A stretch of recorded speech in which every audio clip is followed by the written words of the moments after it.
You're listening to episode 15 of The Secular Buddhist.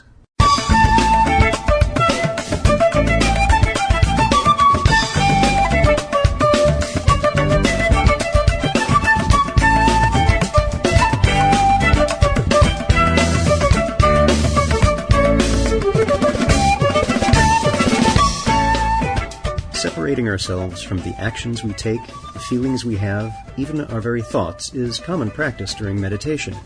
But is there a practical application for this approach, this distinguishing of self from the story of one's life, that can help in a therapeutic setting?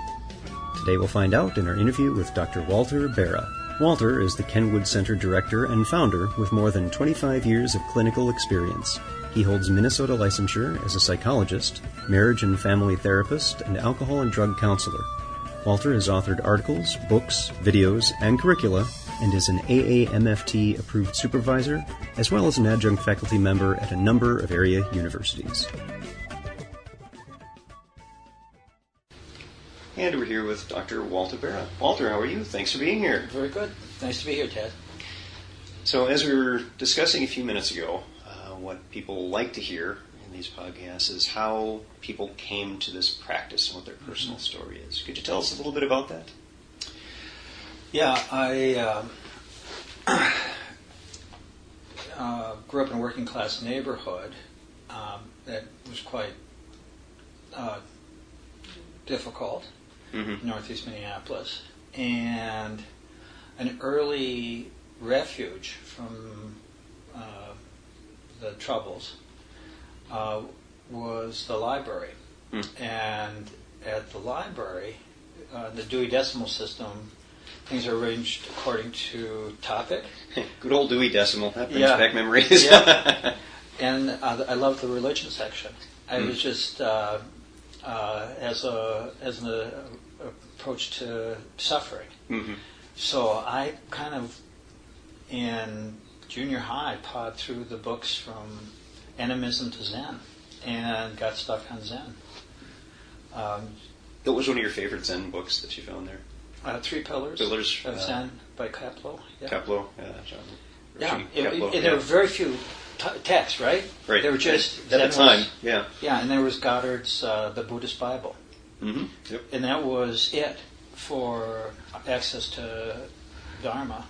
And Kapleau had the closest to Pali, at the time available to us, and Zen is way on the other hand, and where they tear up the scriptures, but they're all Buddhist scholars, so they can tear up. They have something to tear up. I have the big void in between. That said, I just from 10, 11 years old was just fascinated with Buddhism, and all things Asian culture. So there's a cultural context to that as well, where it wasn't just a study of the philosophical side of it. The aesthetics of Chinese, Japanese art, and through that I thought about martial arts, and so at 11 I found a judo instructor at the local police gym, and did that for almost a year, and got my arm pulled out in a shoulder throw. And you get hurt in judo from all the falls. Yes, you do. It means a gentle way, but the experience isn't so gentle. Yeah, slapping in the mat is half the damage to my body is from that same thing in college. Yep. And then I found out about Sensei Robert Fusaro and started training in Shotokan Karate in 1967. So there I met others who were similar. Andy Quirt, who is a leading Midwestern sword dealer, and is still a good friend of mine. He was my other sensei. Yeah. And so that I went to school by day and did martial arts at night, and read what little there was about Buddhism in between. Right. I started a dojo in St. Cloud. I got my black belt 17, which at that time was the youngest Shodan. in the U.S. because karate was still new, and started the St. Cloud dojo in Minnesota, and went to college and taught karate. That's how I worked my way through college. I was teaching karate and self-defense courses. Now, when you tried, you're speaking of the sword work at St. Cloud. I remember there was a teacher who's in Shortfetter, I think. I can't quite remember his name, who did Iaido out of Twin Cities Aikido Center. Yeah. I don't know if you ever ran into... Never did. That came a bit later. So my introductions to that were later than early. So you'd had this ongoing practice, and you started your own dojo, and reading the Zen materials. And in traditional karate, you often begin and end a class with seiza, or sitting meditation. Yeah. And I was just fascinated by the practice and the ritual. So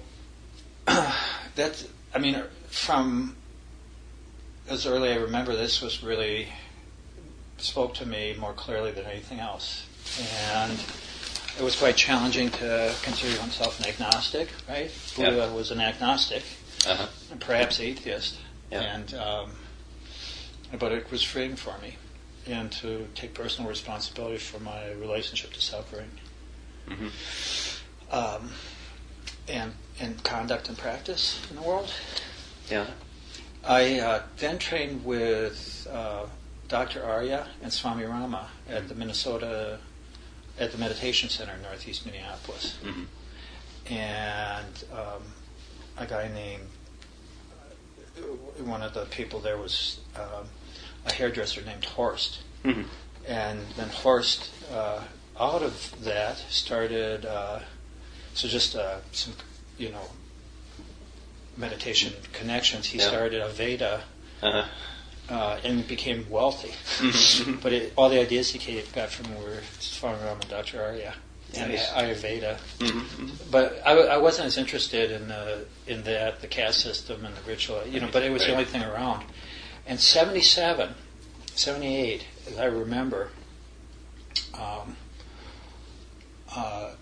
Nancy and Robert Persick helped bring Katagiri Roshi to Minneapolis from the San Francisco Zendo. And Suzuki Roshi had written Zen Mind, Beginner's Mind. And there got a duplex in southeast Minneapolis, and I happened to live a few blocks from there. And that's when I started sitting Zen under Katagiri Roshi. And through that, continued to teach karate. I taught karate at the Minnesota Zen Center whenever we did sesshin. Oh, nice. And now, had Persig written? He was Zen writing the Art of it Motorcycle. Zen the Art of Motorcycle Maintenance. He was a technical writer. And his son Ted was a karate student of mine. And this just evolved, right? And that book, as it does. That book no one wanted to buy. And one publisher finally took a go at it, and now it's a perennial. It's one of the classic perennial things that are recommended in religion or philosophy. And Ted, Bob Persick helped financially with the Zen Center, and the executive director of the Zen Center there now had mentioned to me at some point in our talks that I hadn't been aware of this, that some of the proceeds from the book sale have gone towards purchasing the current site that they have on Lake Calhoun. Yep, and then also Catching the Moon, retreat center, whatever you want to call it. Hokyoji. Yeah. So that's and so I the religious writer Houston. He wrote Religions of Man. Tons of incredible people came through there, and trained and sat and participated in sesshin, which still is like, can't believe I don't do sesshin now. I don't have the, but it was 11 periods of meditation from 5 in the morning till 9 at night, 45 minutes each. And retreats can be very challenging. This is a discussion that a number of us have had, and how we approach retreats. I think in the Theravada tradition is a bit different, and to me that was very helpful in that with Zen Sesshin, it is very formal. You have very specific times, and you don't move, and then you get up and you do your walking meditation for 10 minutes, and you sit back down and you don't move. Yeah. And in the other traditions, there's something of a different approach where you still have a period of time, an hour, hour and a half, and you meditate between 6 to 10 hours a day. But you stand up when you need to. Just do standing meditation. You need to do quiet walking meditation. You do quiet walking meditation. It's all noble silence. But that, for many people, they've mentioned that switching over to that has been very liberating in that their mind is able to relax more.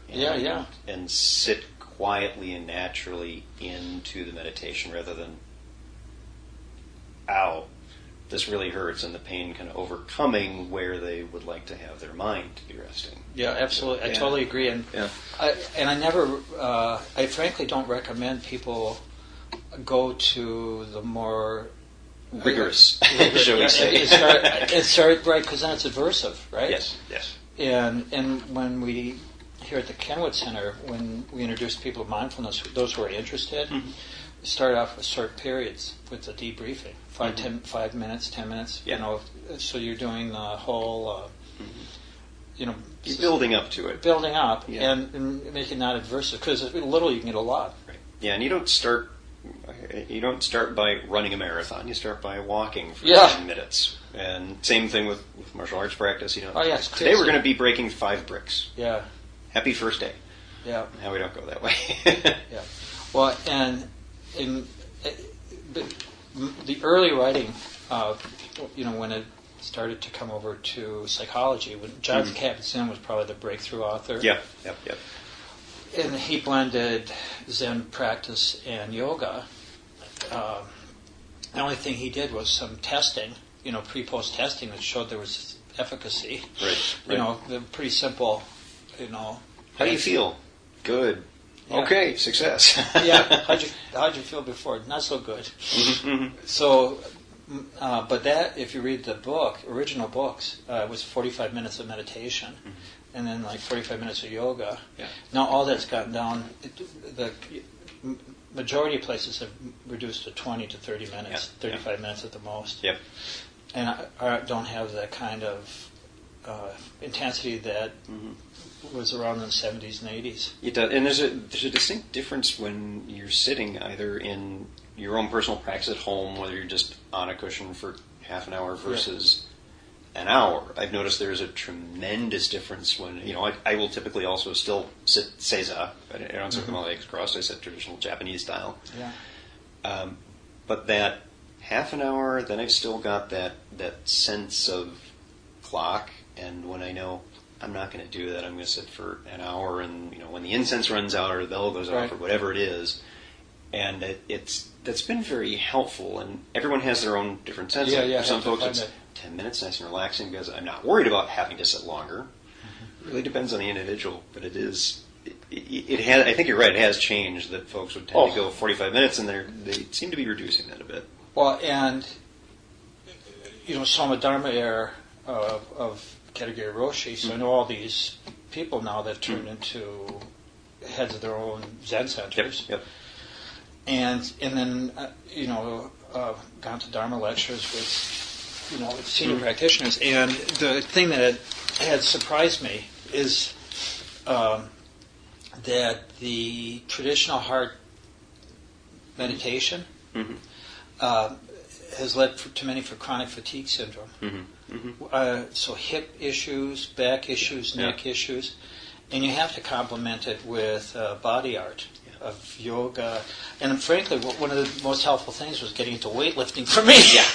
where because to keep your body straight, you need to find the right thing. When I chatted with Bob Fusaro, he hadn't seen me in a number of years after the third time I'd pulled my knee out of joint in class, and I told him I went to something easier, running marathons. And we both laughed about that, but you need to find the appropriate thing for your body. And you're right, sitting in, if you're bendy enough that you can go full lotus, that's great, but you need something else to balance that out. Absolutely.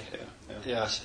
So that So it's very interesting now that this generation, first generation, now is also getting older and started their own centers and and or blogs and and writing. It's what are the real effects? What are lived experience? So where are we taking it as individuals, and how that all ties together? Yeah. Because we have that question about modern versus secular versus Western versus how we define this, and part of that's going to be how are the people putting it into practice? Mm-hmm. What are we seeing? And that's one of the reasons we have these podcasts and interviews. So you've been doing the martial arts practice.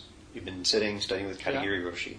How did the psychology aspect of it come in your studies with that? They were connected because I taught self-defense courses starting in 1971, and that was before the rape centers or that whole awareness of sexual assault and trauma or domestic violence was around. So I asked students why they were taking it, and primarily women told me that they were there because they had been in an abusive relationship or they'd been assaulted, and they became my teachers. And the self-defense class was a way of working through the trauma and regaining power directly, having the story end differently. Right. And that was my first paper in 1977, was the use of self-defense assertiveness training for sexual assault trauma. And psychology was dominated by psychoanalysis, which thought it was in women's imagination, penis envy and that. So the rape centers were the first places that believed women. They were by and for women. And so I was part of that movement because of my connection. And long overdue. Right. And then now it's that's changed the face of our understanding of intimate violence.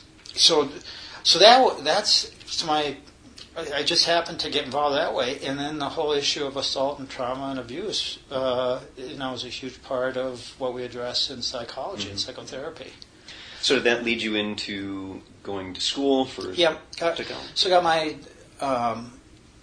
bachelor's in psychology, and then got my master's in psych, and got my doctorate actually in family therapy. Okay. And through those years, continued to deepen my understandings, and came after psychoanalysis and kind of behavior therapy and family systems.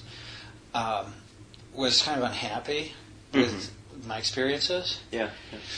And then going back to karate or whatever, because I didn't like to dictate how people should live or be just too laid back and let people just talk. So I got introduced to narrative therapy. And narrative therapy started by two family therapists in New Zealand and Australia. And I actually was seeing the first men who were victims of clergy sexual abuse 20 years ago. Yeah, something that's in the news very much right now. Right, because now it's opened up in Europe and Latin America. And people are willing to talk about it. Yep. And so in narrative therapy, you separate the person from the problem. So you don't work with someone who is depressed, like an identity, but you work with people a person struggling against depression. When you separate, it comes out of philosophy that emerged after existentialism, called postmodern or post-structuralist. And so Habermas, Derrida, Foucault, Wittgenstein. So these are the. So after existentialism came this, and this was the first application of a way people make sense of life through story. And it's the first human metaphor in the social sciences, after animal metaphors, and mechanistic metaphors. And linguistically, studied how we language problems and dilemmas. So mindfulness comes into it, because when you separate the person from the problem, in, like, say, asking, can you tell me how depression first started sneaking its way into your life? Yeah. It invokes a observer self. Yeah. Distantiates or helps. As we do in meditation practice. Yeah. Yep. It also sounds like there's a separation of the person being bad or the person being a victim or a sufferer to right. someone who is experiencing these things, which are not them. Exactly, and it's much closer to Pali writing. Yeah. When the sentence construction in Pali mm-hmm. is externalizing your relationship to suffering, mm-hmm. and it has an influence on you. But you can have suffering be non-sticky, mm-hmm. rise, begin, rise, and fall mm-hmm. away, and you don't have, you may or may not, you don't have to do anything. Right. Now, these really the concepts that you're talking about within narrative therapy, yeah. are there things that, it sounds like this was built into the structure of narrative therapy, and is that what resonated for you with it? Oh, yeah. Or is it something that you had brought to it and narrative therapy was a little different? I was always kind of like a secret Buddhist. I never ever thought Buddhism would become popular. Never. Really? No, I thought like Shotokan karate. Yeah. It would be a small little piece of a bigger pie. It'd be just marginalized, just little, because no one would want to do the practice. It doesn't have these promises of utopia. Yeah, you're a black belt in 1 year. Yeah, exactly. Right, or you're enlightened in 7 days. 7 days, and I am so amused at this. I just cannot tell you how happy I am. Mm-hmm. So I've become more out the connections. Now, if you look philosophically,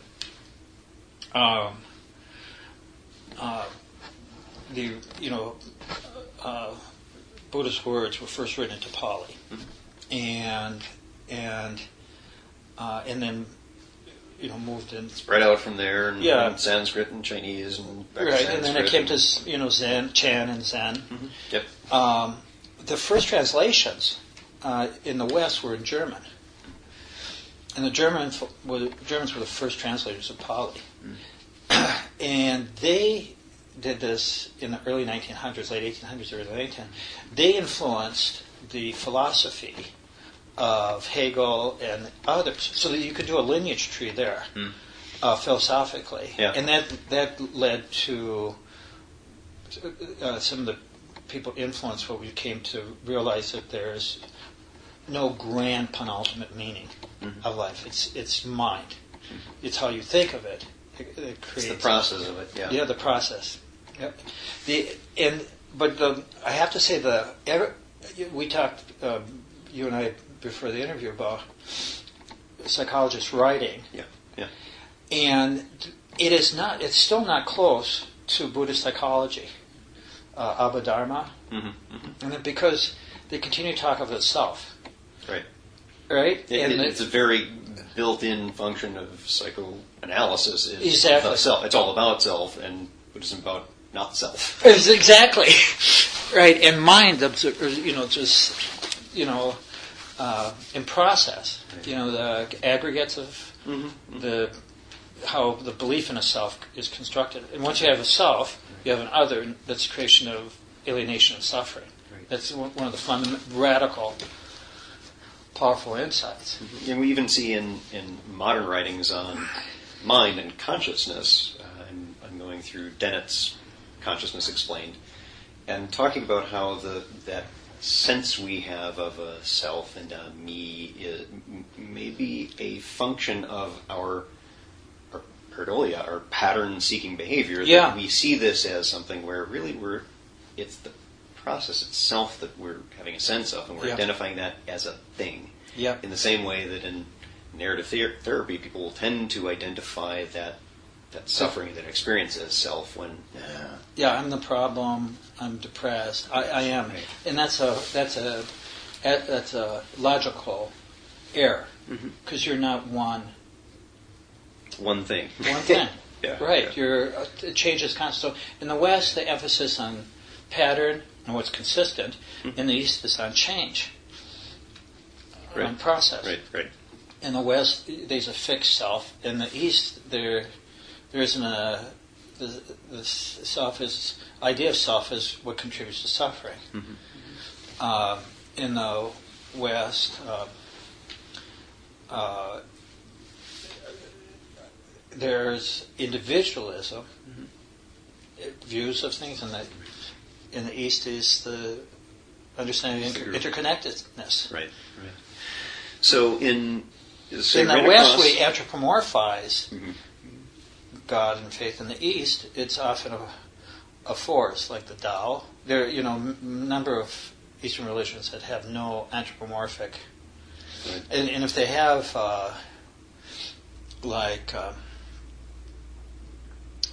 Kami and spirit beings. Yeah, they're representative. They're representative. Yeah. Right. Yeah. So and understood as that. Mm-hmm. You don't put too much into it. Yeah, when we're lighting incense here at the altar, we're not praying to a specific being. Yeah. We're acknowledging our connectedness with it. Yeah. In those concepts, those practices, those ideas, to ennoble ourselves. Yeah. So you'd run across narrative therapy. Yeah. And at that point... And it was just a small little thing at a national conference on family therapy. Where did you go from there? Well, I just started studying it, and was very useful in working around issues of abuse and trauma, helping situate myself as a co-author, collaborator in co-discovery of paths out of difficulty or trauma. Mm-hmm. It was very effective in court because court wants a story.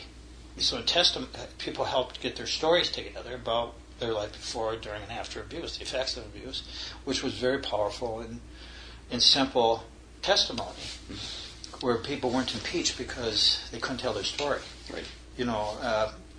And it's just been that's been the second kind of wonderful ride, because you never know how things end up. You only know what you like, and you only know by looking back, right? Mm-hmm. And now narrative therapies, a major school taught family therapy, counseling psychology, in more current texts. So it's just like it's become a chapter. It's on your licensure exam as a social worker or family therapist. So it's just been a hoot for me. Mm-hmm. And then mindfulness now is on your licensing exams in psychology. Oh, really? Oh, yeah. You don't, unless you know mindfulness-based stress reduction, unless you know about neuroplasticity and brain studies, so it's really had a big impact. But I'm still disappointed with Western psychologists' writings on Buddhist psychology. And one of the things I hope to do is write just a monograph to try to bring actually a well-founded Buddhist psychology into greater visibility. And I see that there are a number of books that have been discussing Buddhist psychology, and then they'll say this is about Buddhist psychology. Yeah. And they're more so, they're not psychological analysis of it from a therapeutic sense. They're using the word psychology to just talk about Buddhist concepts. Right. And that's a very different thing than a psychological treatment of it. And Buddha is very psychological. Yeah. It's a psychology of mind. And it's the Abhidharma is all a system. And it's right there. Now you can get it on the internet. You can look it freaking up, Yeah, and for people, by the way, for folks who are listening to the podcast off of iTunes, if you do go to the webpage for the podcast, I do have links to some of the books and things that we've been talking about here, including the Abhidhamma, because that is one of the books that's out there, that's available. So tell us about how Kenwood Center has come about. Well, so I had helped start some family therapy programs at St. Mary's and Argosy, some local universities, and I thought I was going to go that direction. I was teaching with them, And I just found myself always curious about the journey and the exploration versus about, so I wanted to start an advanced clinical training center and training site for exploring cutting edge ideas in psychotherapy. So 10 years ago I started the Kenwood Center, which was 3 people. Now there's 14 here. and mindfulness ideas and narrative therapy are narrative therapy is the foundation of it, and of course associated ideas like mindfulness influence psychotherapies. And it's apparently, and we do individual, couple, and family therapy, and we work with every kind of problem: chemical health, relational health, emotional health. And I see a lot of Buddhists here as well.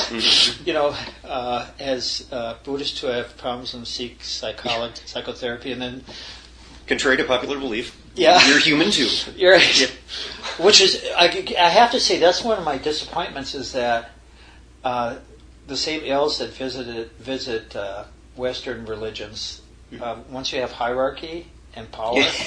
There's a subset where there might be exploitation of that. Interestingly enough, the 2 previous podcast episodes to this one are about exactly that. Yeah. We talk about hierarchy structures and where we go in these revitalization movements. So perfect timing. Oh yeah, yes, and this is a very important project about a authentic dharma that's not constrained by the vehicle they come over in, which is typically patriarchy, and then power relations within patriarchy. And so this generation, there's been a reintroduction of Buddhist nuns in Tibetan, Nepali, and Theravada. In fact, one of the interviews we've done with one of our friends is a fellow who is going to become a monk, and he's very much a secularist. So it was a very interesting podcast to interview him about. So you're not really a religious kind of guy, but you're becoming a monk, and he's going to a location in New South Wales, and that the person who had started that, the monk who is in charge of that place, one of his very strong goals, and one of the things he really wants to accomplish, is the support of the ordination of nuns. And so the stories that have been around that, the challenges that they've faced in getting that done, isn't simply a matter of, there are formal Theravadan rules about how we do this and getting the ordination done properly, but there's a cultural resistance to that he's been facing. So it's we're living in interesting times. Oh yeah, no, it's. I think it's. I frankly think the leadership is going to come from women supported by men as allies, and I've done a preliminary assessment of how many of the current female leaders have been intimate with their teachers, and I would say the numbers, anywhere from a quarter to a third. And with them just saying it, so it's just without any formal study of it. Without, just from, you just, this is a book you're probably familiar with. Let's see, it is by Rinpoche's wife, Dragon Thunder. Yep. Diana Mopal. Marries her when she's 16 and he's 29 or whatever. So it's just right out there, and you just sit there and read it, and you kind of add a number. See, Muhammad's favorite wife was I think 7 years old when they got married, but he waited until she was 9. Oh no! They consummated it. So these same things, whether that exist in these power relations, so it's very and tragically.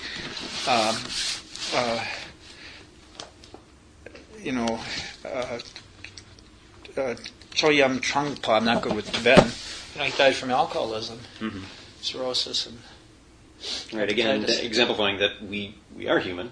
We do have challenges, and to say that one has a strong meditative practice doesn't mean it's going to solve everything. No, but it's a fantastic resource. So I see Buddhists that might develop an alcohol or marijuana problem, right. and get help, and that's it helps inform the practice. Yeah. So things have been going well in Kenwood. Obviously, things have been growing very well. And what are some of the challenges that you face, either in the if there's resistance within the standard Western psychological community to a narrative approach, or how is there is some resistance there because just like you'll see this in various approaches to Buddhism. Yeah. There's like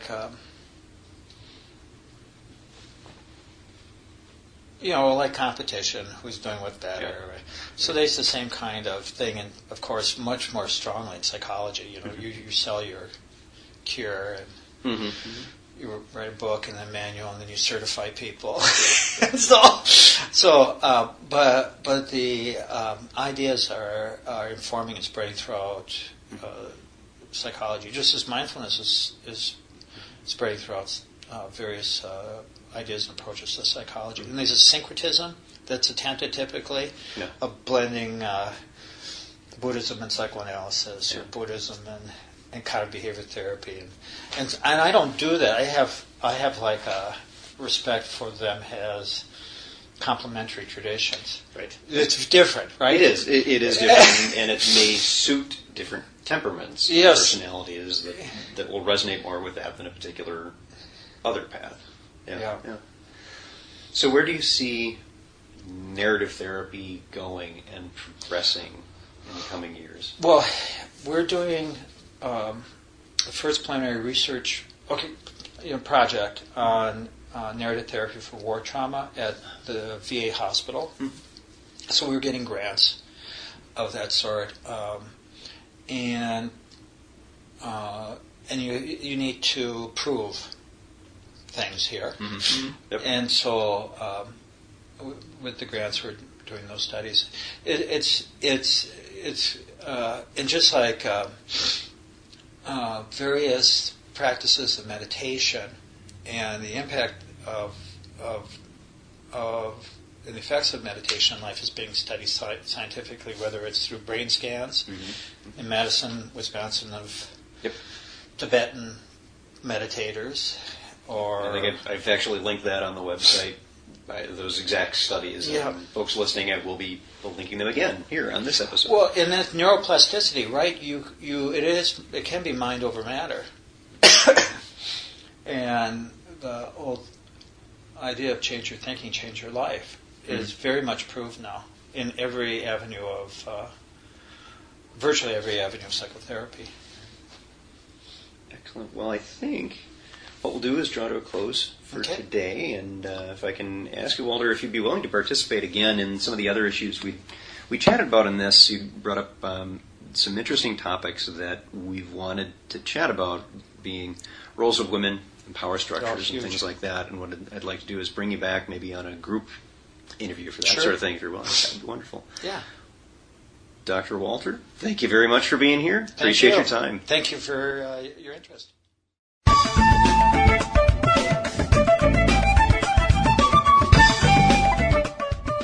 If you would like to learn more about something you've heard in today's podcast, please come visit the website at www.thesecularbuddhist.com.